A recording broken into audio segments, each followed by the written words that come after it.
2024 में बीजेपी की सरकार को हटाना ज़रूरी है।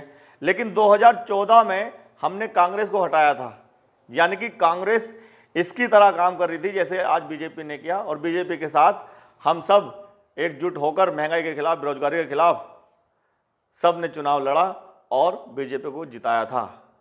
वही काम कांग्रेस ने करना शुरू कर दिया और देश में आज बहुत बुरे हाल हो गए हैं। मुझे लगता है जो कांग्रेस काल में था उससे भी बहुत ज़्यादा बुरी हालत देश की हो गई है। तो अब मुद्दा ये है कि 2024 में विपक्षी पार्टी को किसके साथ होना चाहिए। भाई कांग्रेस वही पार्टी है जिसको पहले हटाया गया था इन्हीं मुद्दों पर, और बीजेपी वही पार्टी हो गई है। तो किसको प्रधानमंत्री के लिए चुना जाए या किसके विपक्षियों को किसके साथ होना चाहिए। तो उत्तर प्रदेश की बात करें तो उत्तर प्रदेश जो है 80 सीटों का राज्य है जो ये तय करता है कि देश में बहुमत किसको मिलेगा या कौन प्रधानमंत्री बनेगा, किसकी सत्ता केंद्र में आएगी।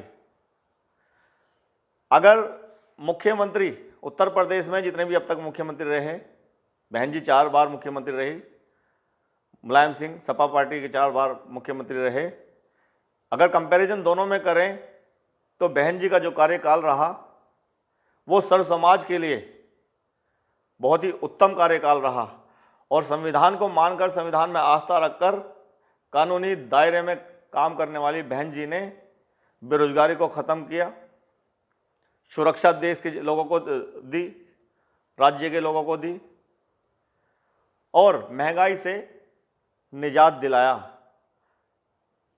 तीसरी सबसे बड़ी पार्टी बीएसपी है। अगर बीजेपी को देखें और कांग्रेस को देखें, इनके बाद तीसरी जो सबसे बड़ी पार्टी है वो बीएसपी है।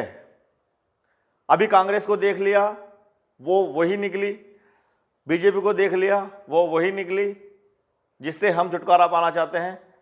अब तीसरी पार्टी बची है हमारे पास, बहुजन समाज पार्टी। एक बार बहन कुमारी मायावती को देखना बहुत ही ज़रूरी है, जिनके शासनकाल में बहुत ही उत्तम कानून व्यवस्था रहती है, और सिर्फ एक समाज के लिए नहीं, सर्व समाज की बात करने वाली बहन जी जिन्होंने सबका हित किया, एक बार उनको देखना बहुत ज़रूरी है।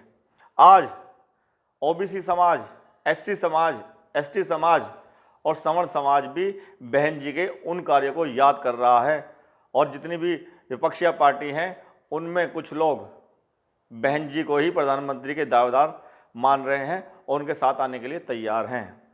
अभी जो विपक्षी दल इधर उधर भागते फिर रहे हैं, उनके पास कोई वोट बैंक नहीं है।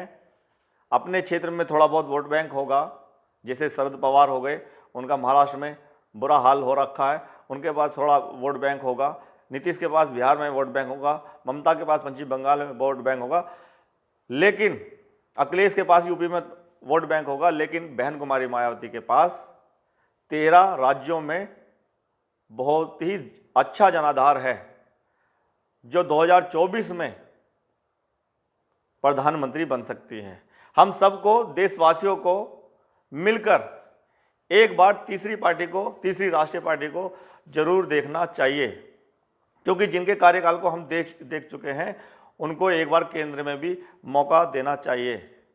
सर्व समाज के लिए काम होगा।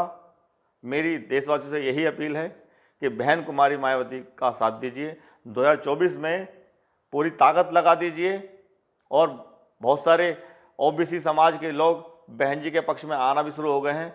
महान दल जैसे, राजभर जैसे लोग, जो मजबूत नेता हैं, वो बहन जी को ही प्रधानमंत्री देखना चाहते हैं, और गरीब तबका जो बहन जी के साथ हमेशा रहता है वो तो बहन जी के साथ है ही। मुस्लिम समाज जिनके साथ आज अत्याचार हो रहे हैं, उनका कोई लीडर उनको नज़र नहीं आ रहा। ओवैसी को वो लीडर मान रहे थे, लेकिन उनको पता चल गया है कि ओवैसी किस विचारधारा पे काम कर रहा है और किसके लिए काम करने का काम कर रहा है। चंद्रशेखर समाज के लिए काम कर रहा है, लेकिन वोट का नुकसान किसका करेगा ये सब जानते हैं। भीम आर्मी बनाकर संगठन चला रहा है, अच्छी बात है, लोग उसके साथ हैं, लेकिन सारे के सारे भीम आर्मी जो लोग हैं वो बहुजन समाज पार्टी को ही वोट करेंगे 2024 में।